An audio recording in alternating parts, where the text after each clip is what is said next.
Ya Allah, kasihan banget nih ya. Kasihan, gua kekunci di kamar mandi nih. Ya Allah, udah baca bukain. Wah, kasihan tuh. Tolong lu.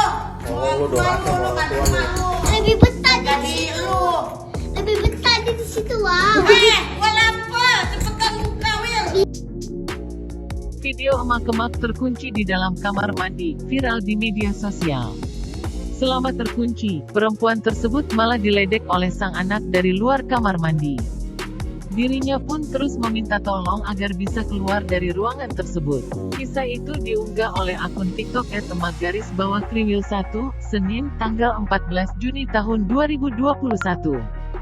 Video tersebut menjadi viral dan telah ditonton hingga 10,7 juta kali.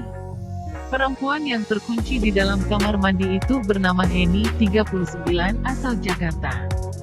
Dirinya terkunci saat menginap di sebuah homestay di Banyuwangi, Senin, tanggal 14 Juni tahun 2021 lalu. Saat selesai mandi, Heni pun terkejut pintu kamar mandi di penginapan itu tak bisa dibuka.